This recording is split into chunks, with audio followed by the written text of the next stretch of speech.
So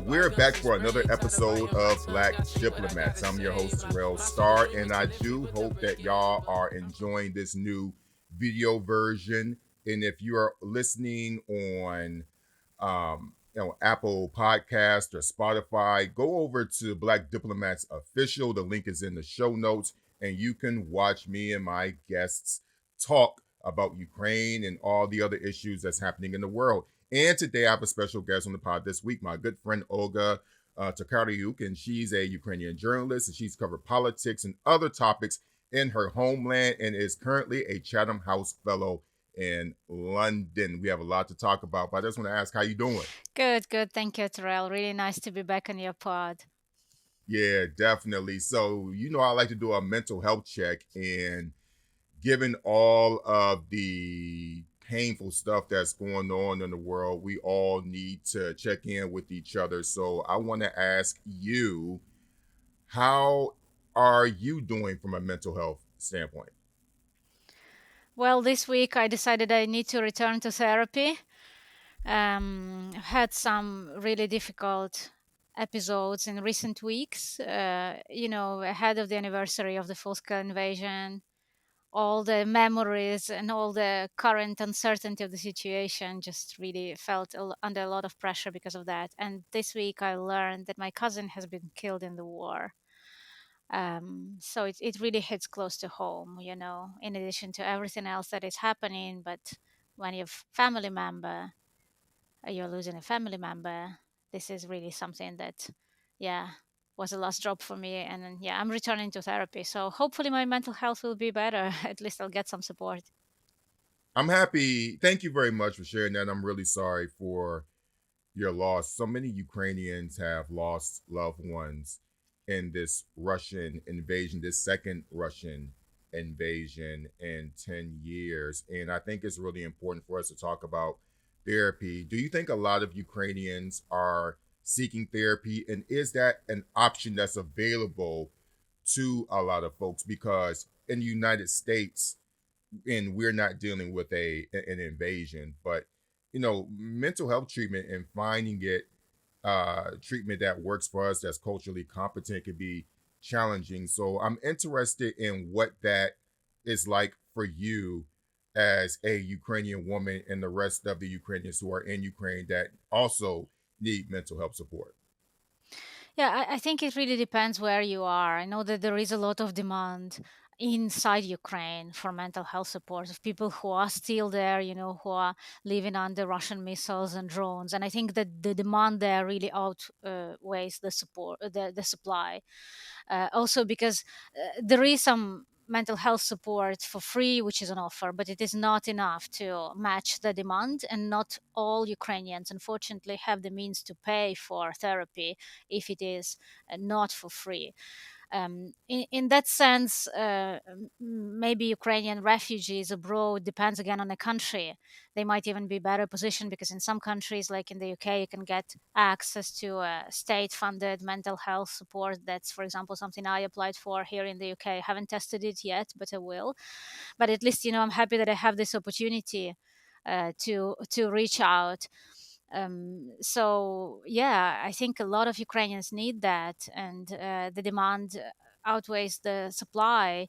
But of course, there are still some people who are not recognizing that they need mental health support because it's been such a stigmatized somehow topic for many years in Ukraine, especially for men. Reaching out for mental health support was considered unmale,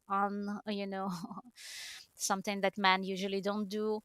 Um, and I recognize that a lot of work has been done by Ukrainian NGOs, by some international organizations, to take away that stigma and to say this is perfectly normal to reach out and say I'm not okay to seek mental health support. I just hope that there will be more supply.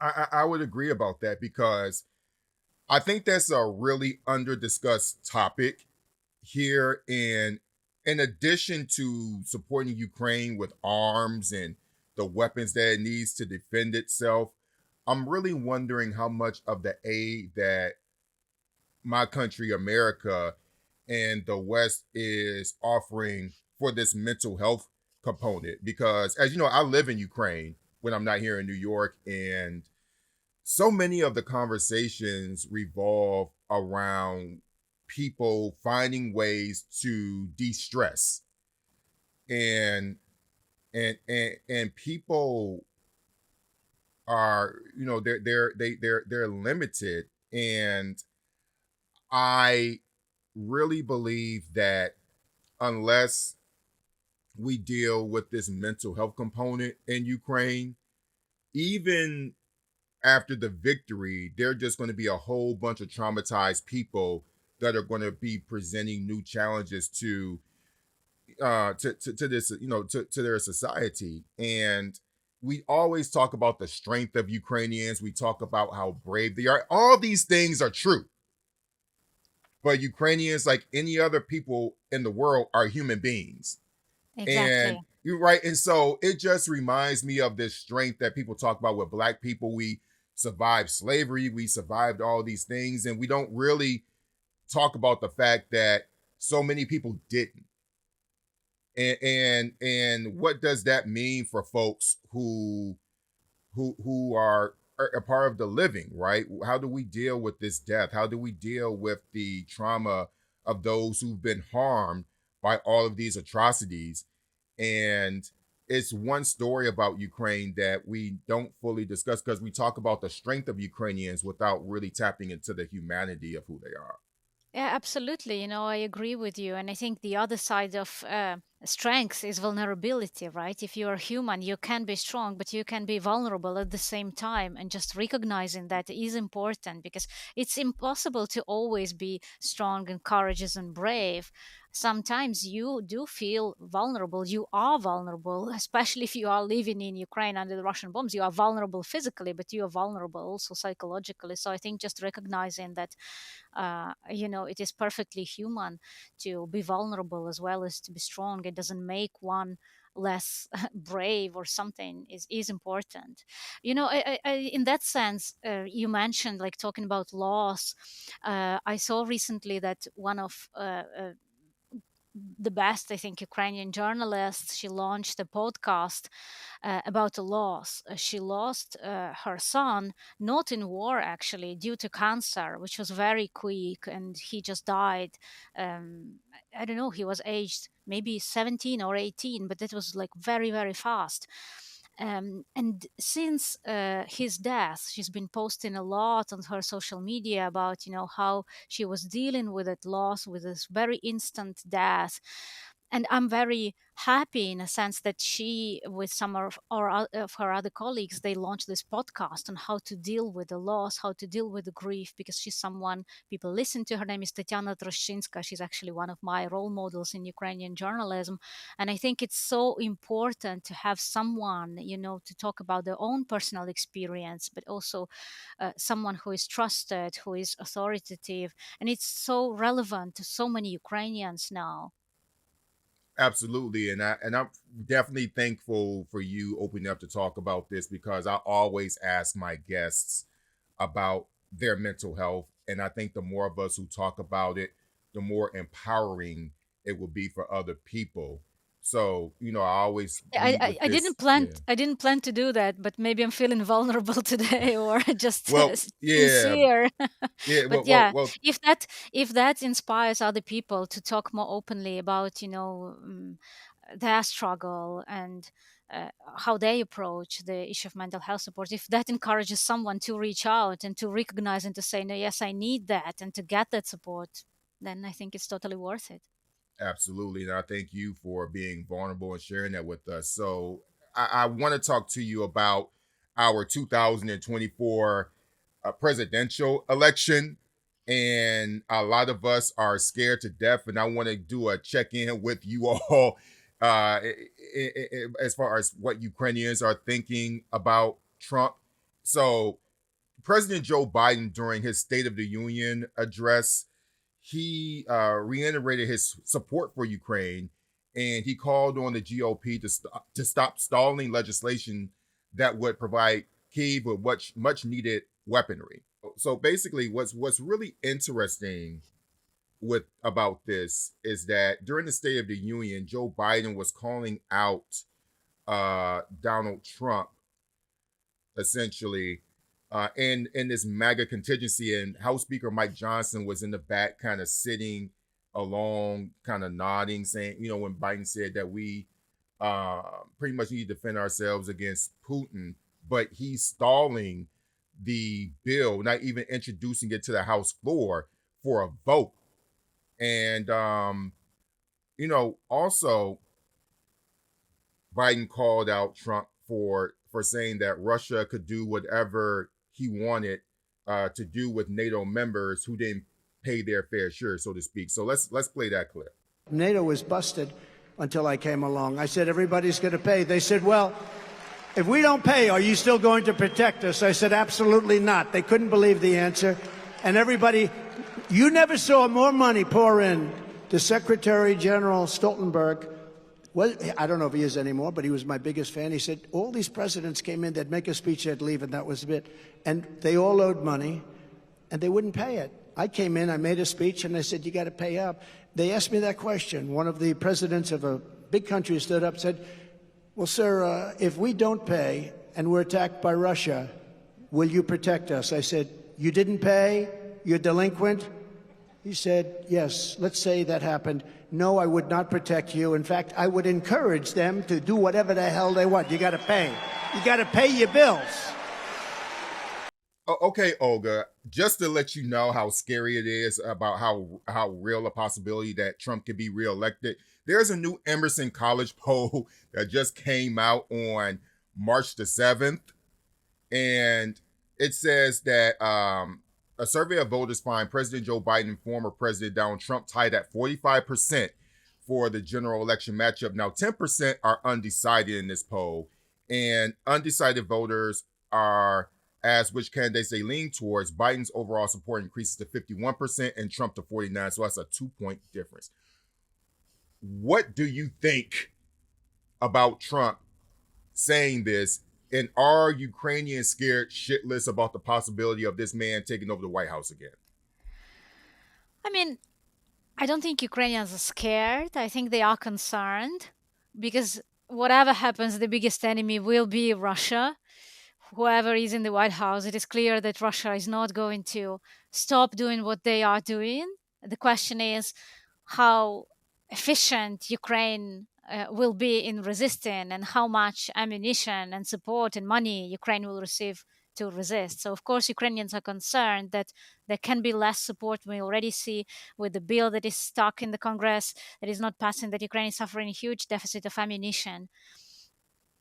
And I think that kind of the prospect of Trump returning to the White House and matters getting worse is starting to dawn not only on Ukrainians but also on Europeans. So here in Western Europe, where I am now based, I also see a lot of concern. And here, I think that where fear is, it is here. It is in Western Europe because Ukrainians already face an invasion and a full-scale war.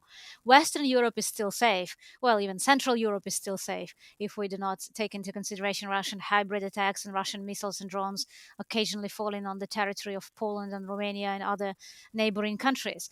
However, in general, it is still safe. There is no war in Central Europe. There is no war in Western Europe, but there is real fear that it might come, that NATO might disintegrate, that it might collapse if Trump comes to power, that countries, especially those bordering Russia, like the Baltic states, they can be exposed to an attack, to a conventional Russian military attack in the next several years. There has been talk by some intelligence agencies and even government officials in several European countries on the NATO level that Russia might attack NATO in the next 3 to 5 years. And I think people are starting to take that seriously, more and more seriously.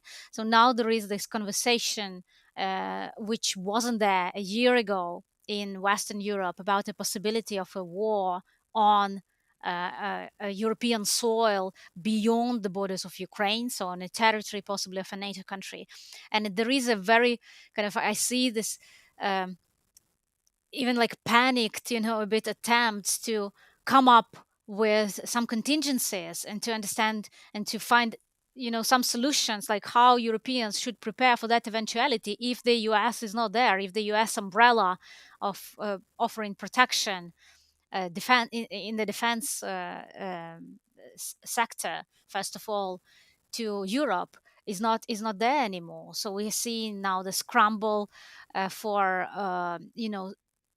supporting Ukraine more. Europeans just announced that they managed to find money and collect those not 1 million artillery shells that they promised for Ukraine, but 800,000. So a figure which is close to that. And so the promise that was made by the European Union countries last year and which they failed to deliver on initially. So now instead of 1 million, they are providing 800,000, which is better than nothing, but still is falls short of what they promised. And I think, but that kind of gives you an idea of that a bit frantic attempts in Europe, in Western Europe, in Central Europe to an increasing realization that their security depends on what happens in Ukraine. So it's better to give Ukraine what they need now. It's better to equip Ukrainians with what they need, so that only Ukraine remains the territory in which war is going on, in which war is conducted, that the war does not spill over, that Russia does not have the capacity,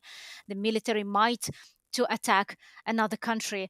So I think the Europeans are increasingly concerned that they will have to do that on their own, that they will have to rely on their own resources. They are trying to increase the production of weaponry, but realistically, they still can't match the resources that the US have. So No, if the US does not help, if the US does not step in, the Europeans alone won't be able in the short term to drastically increase their correct. preparedness and the number of weapons that they can provide, that they can make, manufacture, or find or buy here in European soil.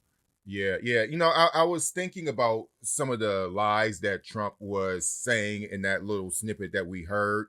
For one, there is no quote unquote dues that, or you pay your dues or we don't protect you. That's just simply not true. So a lot of folks are unaware of that.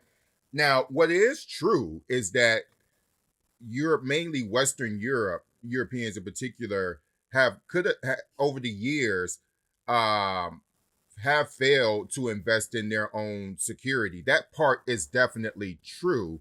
Now, the thing is that a lot of these countries have since increased. And honestly, Trump did put a fire under him, but he was not the first person to say that Europe needs to pay their fair share. That's another thing. He comes in saying that, oh, it was me and the money started pouring in. It didn't really start with you, Trump.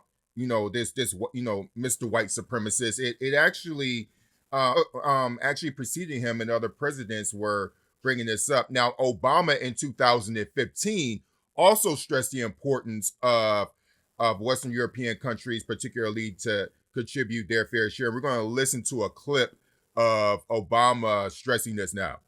The situation in Ukraine reminds us that our freedom isn't free, and we've got to be willing to pay for the assets, the personnel, the training that's required to make sure that we have a credible NATO force and an effective deterrent force. So he was talking about this. Now, Obama wasn't as much of a jerk as Trump was, and irresponsibly saying that we're going to withdraw from the alliance if you don't do it. But the point is that there are other presidents who stressed this. Now, a country that's really been ratcheting up has been Poland. Poland has been ratcheting up its military production, and then we also know, because of this second invasion, Sweden and Finland are now members, and so they're the 31st and 32nd members of NATO right now. And so I want to ask you,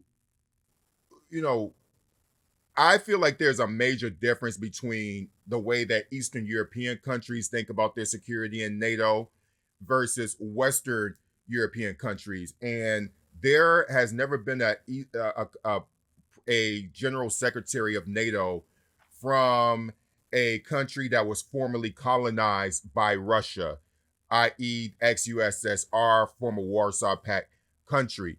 Do you feel like uh, there would be a different response if a Eastern European or a Ukrainian would presume would take over the general secretary post of NATO? And do you notice this difference between how Eastern Europeans and Western Europeans view this threat?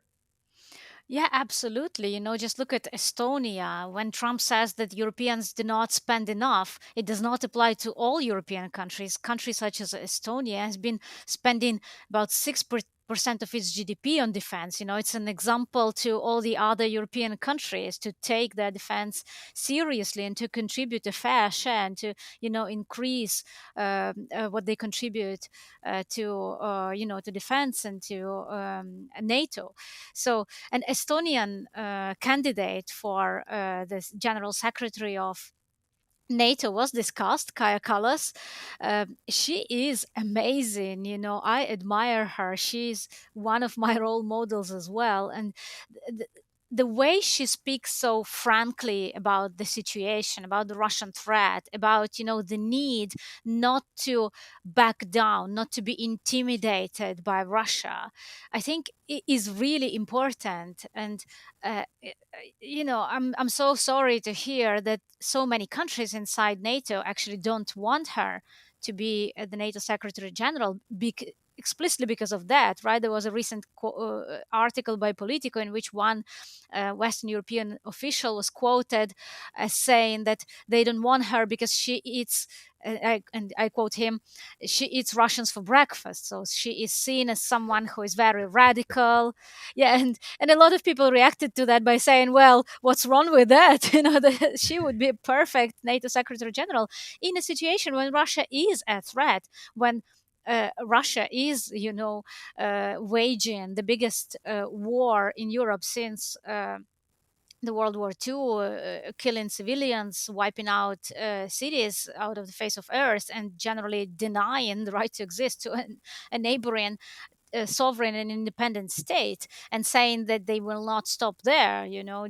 Dmitry Medvedev showed a map with the slogan "Russian borders no and nowhere," and the map that included most of Ukraine's territory uh, as part of Russia. So, I mean, Russia is serious about what it is doing. The Russians are very serious about what their goals are. They are explicit about it. They are not hiding that. So it doesn't really make sense to kind of have very naive expectations that somehow, if the West does not escalate, Russia will stop, will can be appeased in a way. No, we have to get real. We have to deal with Russia, not of our imagination or of our wishful thinking, but the real Russia, the way it is. And as I said, it doesn't hide its real intentions. It doesn't hide what it wants, and It, it it wants. doesn't.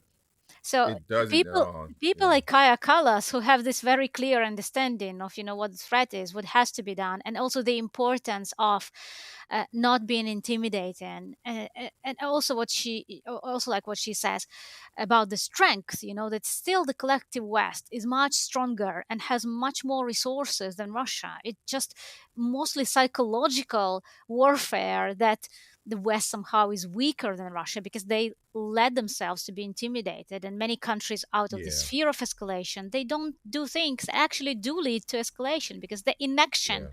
in case of Russia that acts as a bully very often leads to an escalation more than action, more than a response, more than very proactive, assertive response to Russia's actions. Yeah, and I was going to add too that Russia is operating on a wartime economy, whereas we in the NATO countries are not, and I think that's a big difference. And so the Russian population is psychologically in a war state, even though they officially are not calling it that. But the way that Putin talks, I call him a Russian supremacist. I think that he is an extremely dangerous person in the same vein as Donald Trump. And he is operating on this siege mentality. They're out to get us. They're out to get us. They're trying to destroy us, right?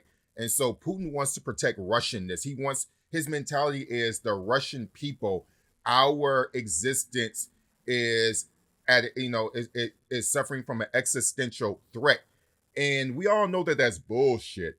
But that's what he's doing, and it's this very Russian nationalist sentiment that is fueling Russians' resolve to believe that the Ukrainians are primarily at fault for this war, and the West is aiding and abetting them, and that's why this whole narrative of Nazis in Ukraine resonates with people.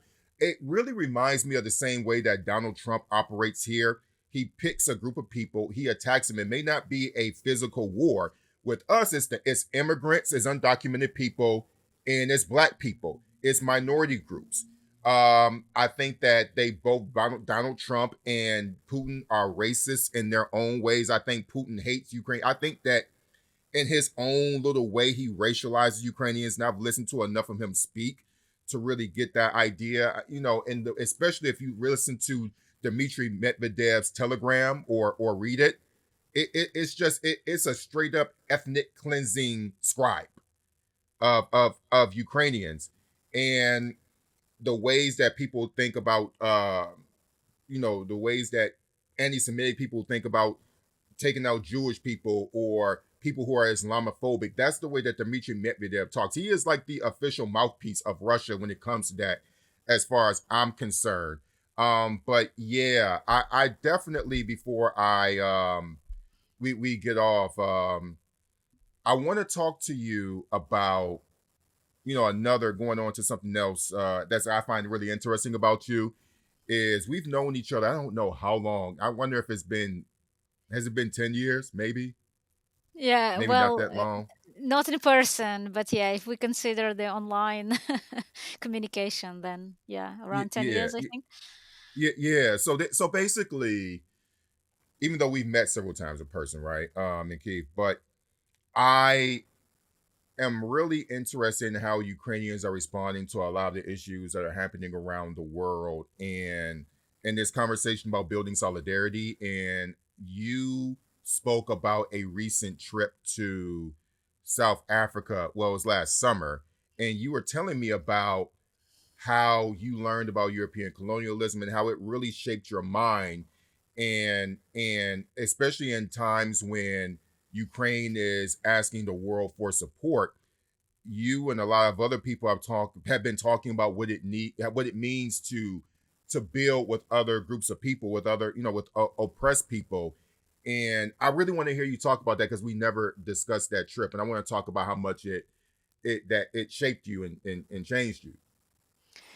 Yeah, well, first of all, also I want to thank you for opening my mind to a lot of issues that I was not familiar with, with what the Black people face. And I admit that I might have been a racist in the past because I just wasn't aware of many things that, Black people are facing. And so thank you so much for like having a very friendly conversations, very patient conversations with me, and like explaining things that I wasn't aware of, because I admit that uh, you know being born and raised in a yes, multi-ethnic country, but mostly white country that Ukraine is, it somehow makes you really not realize the privileges of white people, makes you really not very much aware of what people of color in various parts of the world are going through. So I've been trying to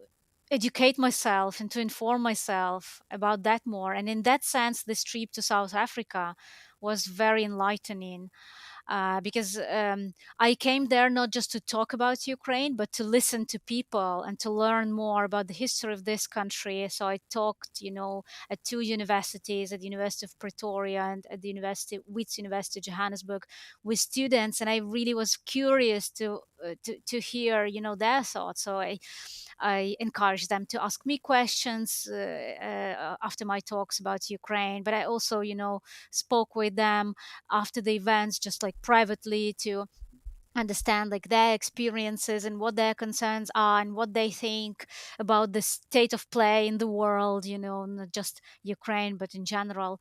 So it was very very educational from then that point of view. I used also this trip to go to the Museum of Apartheid, and that probably one of the best museums I've ever visited, because it's also such an eye opener. I read autobiography of Nelson Mandela a couple of years ago, so before the Russian full-scale invasion of Ukraine. And by reading it, I already saw how much in common there is between the struggle of Nelson Mandela and people in South Africa against apartheid, and the struggle of other people who were oppressed by imperial colonial powers, and even the struggle in some aspects of Ukrainians under Russian Empire or under Soviet Empire. Of course, there are a lot of differences, but there are also some similarities. So it was very interesting to find those similarities during this trip to South Africa, to hear from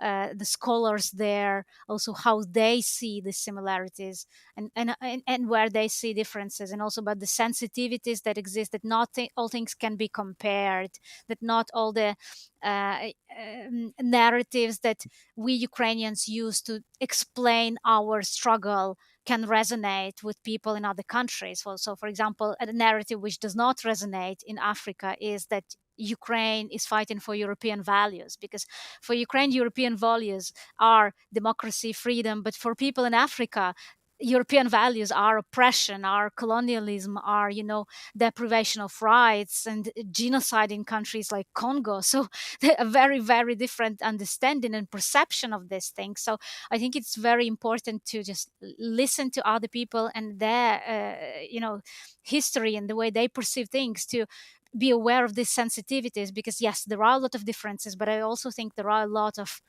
things in common, and something that we can find common ground on. It's just that we really, I think, we as Ukrainians still do not have enough knowledge of Africa, or the struggle of Black people in general across the world.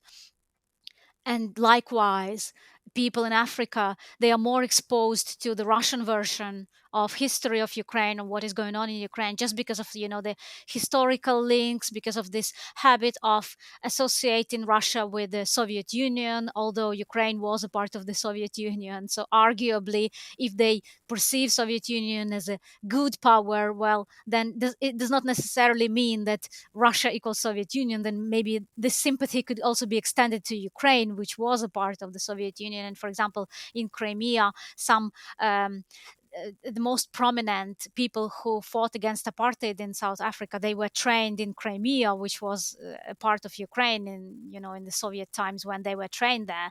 So just like talking about this and learning more about each other, I think it's so important. It is definitely, and we I really feel like it's my responsibility as somebody who devotes so much of my time to Ukraine, lives in Ukraine, studies Ukraine, to be patient with people, because I feel like people have been patient with me in my own growth process. And another thing is that I know not everyone can exercise that patience, so that's the reason why I do it. I feel like I'm called to do it. And if anything that I said helped you in any way, I'm really thankful for it, because it means that we have one more person that can help us all talk about the need of us being invested in each other's safety and security, because that's what I want, right? And I'm happy that you brought up that point about the conversation about European values and how that doesn't resonate. And I do believe that Ukrainians generally, not just Ukrainians, but most people, they don't understand how to have these types of conversations with people from the continent or Black people in general, because we all are fighting oppression, but the way that it impacts us is different. And sometimes it conflicts, right? There are clashes. And so I'm one of those people who say, well, definitely Ukraine needs to be a part of NATO. But at the same time, I support NATO, but I understand that NATO's actions in countries that are led by people that have people of color predominantly I can understand how they may see that as a very adversarial military entity, and they'll be correct about that. And so I think it's perfectly okay for us to work through that. And I think that's the most dangerous thing about oppression is that there are a lot of examples that can easily make us square off against each other, as opposed to us doing the very difficult work and really stepping outside of our comfort zones like you did and going to South Africa and learning how to have those conversations, because it's not impossible to do. We just have to have the open mind to do the necessary work and care about things beyond ourselves.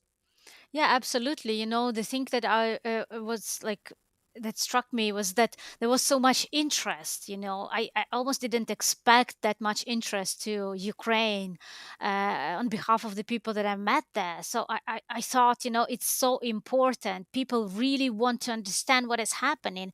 They want to, and they are ready, to question the narratives that they are being fed by their own government, which has, relationship with Russia. South Africa is a part of BRICS and just hosted the BRICS summits, before I arrived there. So there were all these banners everywhere. And, they also have like vested economic interests. Russian oligarchs are present there with the capital, working very closely with the local oligarchs and the local politicians. But at the level of civil society, students, journalists, and like other people that I met were mostly representatives of civil society. I noted that there was a lot of like interest, curiosity, and also very like critical thinking. So South Africa is a democracy.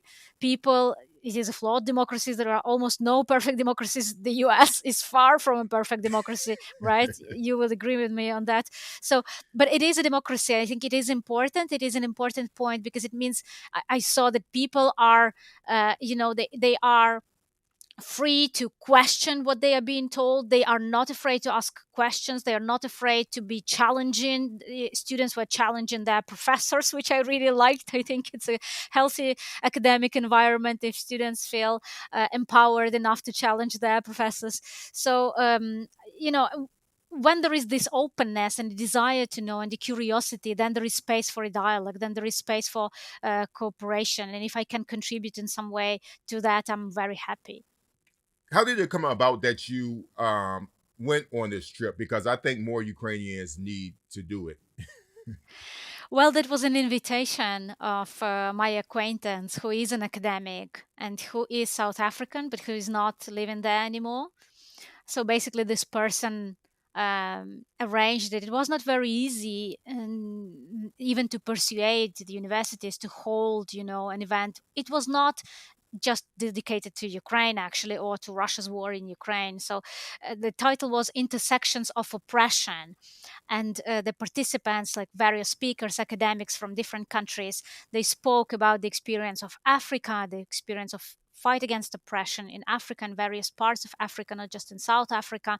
And then there were representatives and like academics and diplomats from Eastern Europe and Central Europe, not just Ukrainians, but there was someone from Czech Republic, from Lithuania.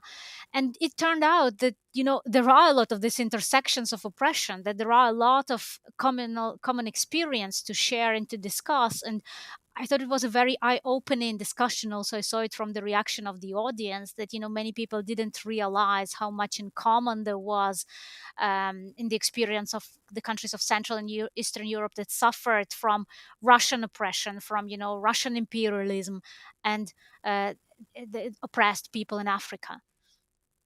Yeah, because I'll tell you, as somebody who's currently traveling the country and talking about Ukraine, I go to at least one university per week. I've been doing that for the past month and a half or so, and I have about seven more universities to visit.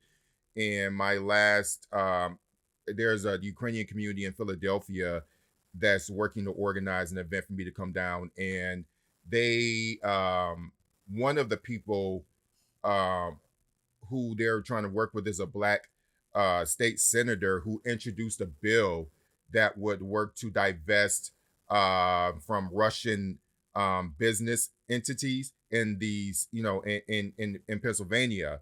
And what's interesting is that this state senator's father also led the divestment movement in Philadelphia for the city to divest from apartheid South Africa during the 1980s. And so this was a black political leader in Philadelphia who had these kind of intersectional links between what's going on domestically and abroad. And his son, Sharif Street, is doing that in the case of Ukraine.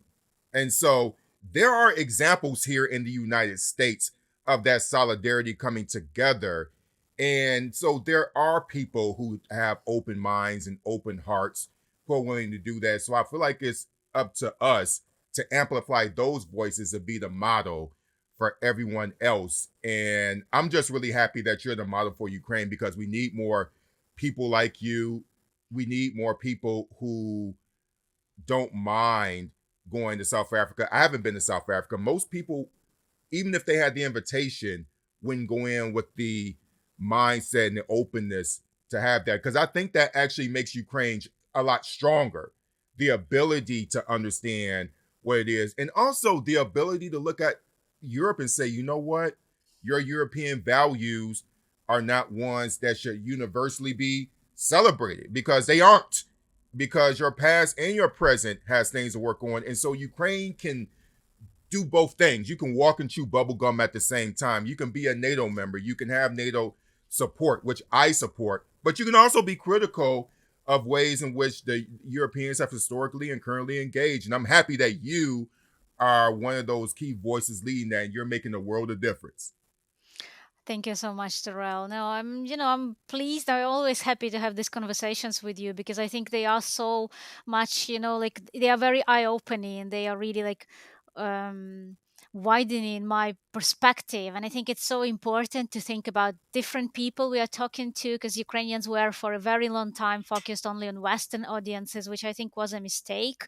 It is so important, to talk to people from across the world and even those people in the West which are not the majority, that are also feeling under pressure, that are feeling oppressed, that are still, being um, facing like a lot of challenges in their countries, sometimes even on behalf of this country's leaders or the candidates to be leaders. So I think, yeah, there is so much in common. And um yeah, this openness to different perspective is so valuable. And listen, I am so happy that we can end the show on that note because I really want my work in Ukraine, the journalism that I do. I travel around the country and I do feature stories. I talk to people about their lives. But really, what this is about is that I want us to all be invested in each other's security and in each other's safety. And I'm crazy enough to believe that that can actually happen. And I spend my time talking to different groups of people, especially black people. I talk to black people about Ukraine. And I talk to my own community about, hey, these are some things that you're getting wrong, right? And so you're doing that I'm doing that on my end, you're doing that on your end. And so we want more people in our communities to do that. And that's going to contribute to the peace that we can all collectively live in together. But thank you so much, Olga. You have always been great, and I'm going to do everything that I can to ensure with my vote that Joe Biden wins.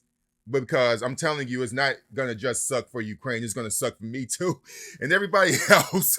If this But maniacal white supremacist wins, I'm scared. You say Ukrainians aren't scared to death. I am.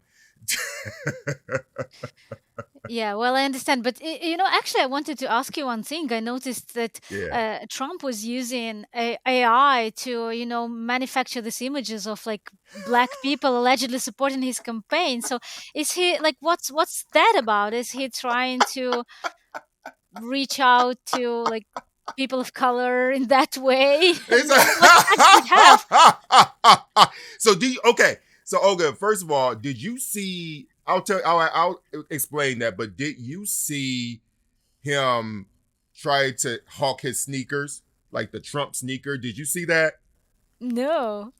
Okay, so Donald Trump, he has this very cartoonish attitude about black people where if you play rap music at the rallies, or if you show them sneakers, just all seriously, he does this, right?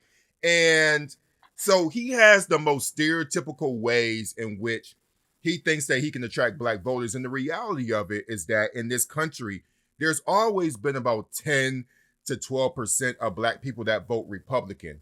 And that has preceded him. They will vote Republican no matter what.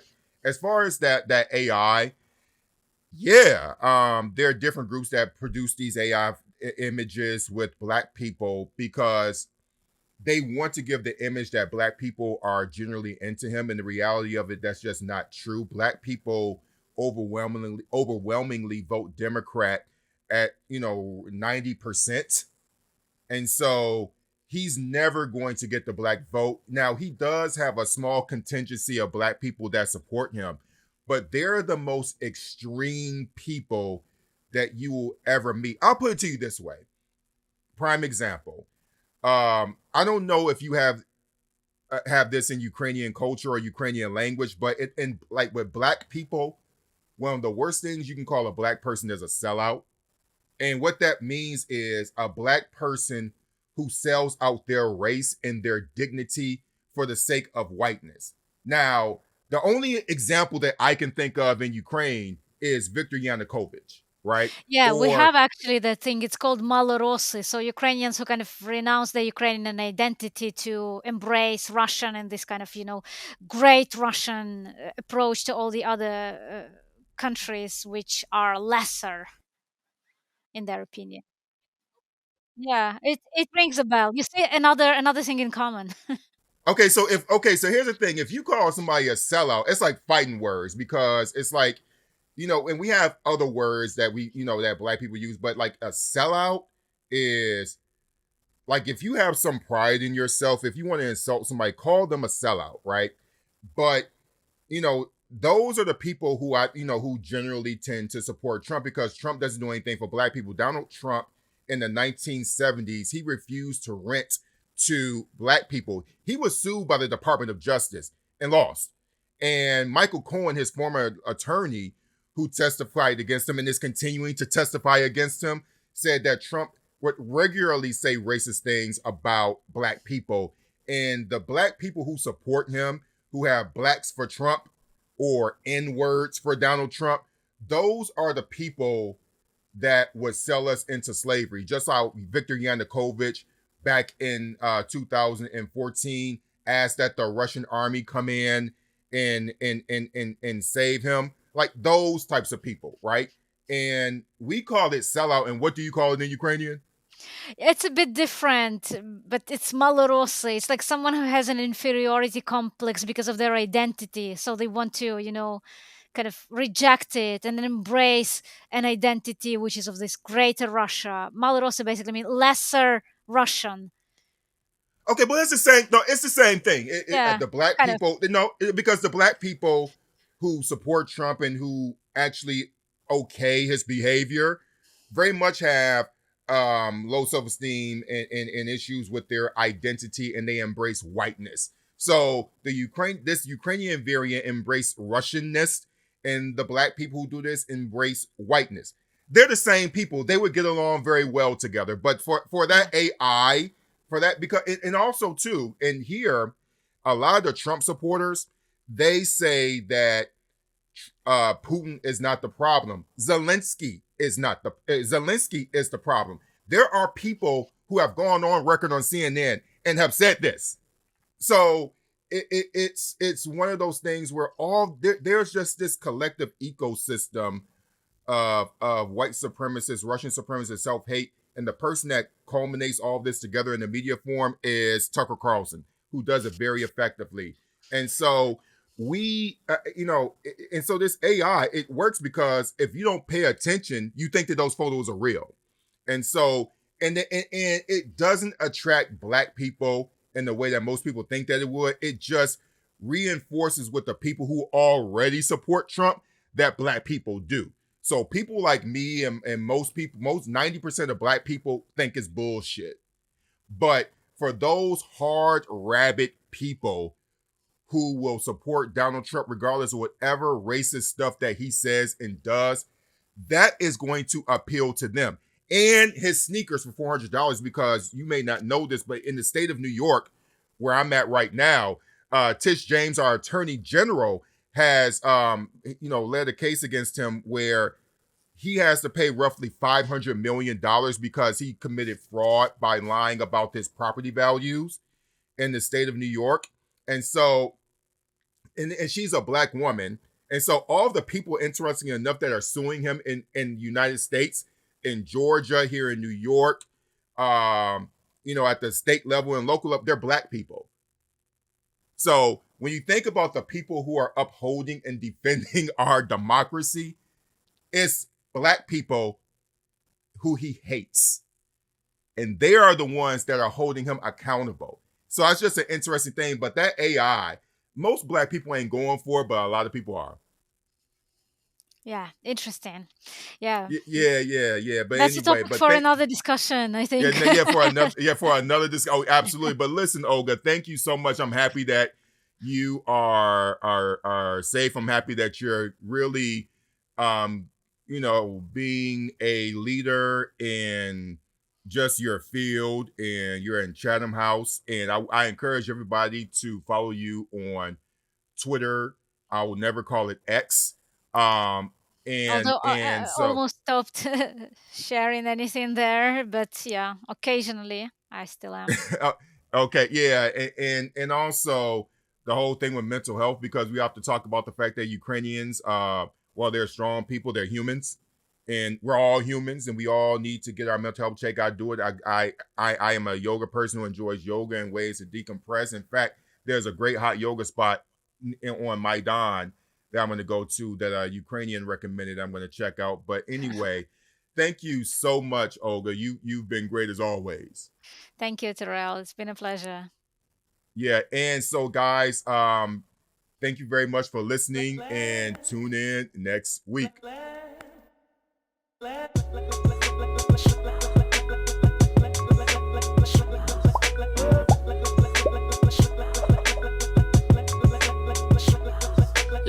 Bygones be bygones, but bygones and spray. Tired of biting my tongue, I say what I got.